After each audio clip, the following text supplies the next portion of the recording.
Good morning, students. Today in EVS, we are going to learn lesson number 9. Where does water come from? We already know water is an important part of our life. Not just we humans, even animals and also plants require water.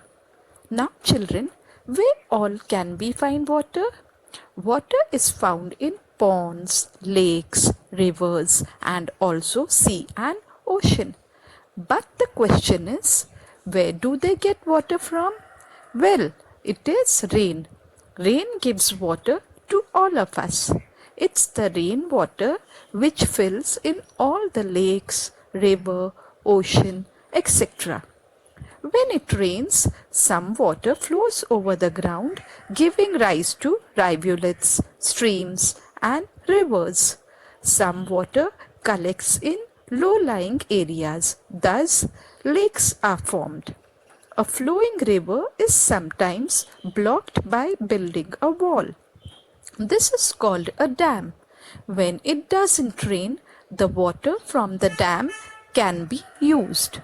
You know, children, some of the rainwater seeps into the ground. So, there is some water found underground and we call it underground water. Can we get underground water for our use? Yes, we can. You know, we dig wells, that is, deep holes underground to get underground water. Also, hand pumps are used to get underground water.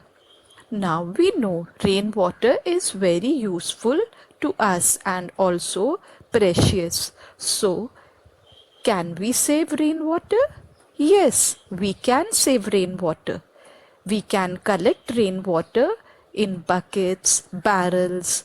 This stored water can be used in various ways, like it can be used for washing bicycles, cars. It can also be used for cleaning floors and for watering plants. So now you know water is very useful to us. Hence, we should not waste water. Children, let me explain you all what is landform. Landforms are the high and low levels of land at different places. Land gets different forms.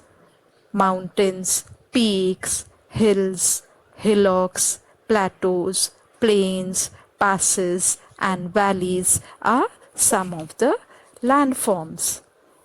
Now what we have learnt in this lesson? All the water we get is rainwater.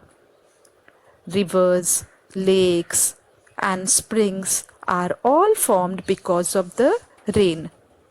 Rivers start in high places like mountains and flow downhill. It is necessary to collect rainwater.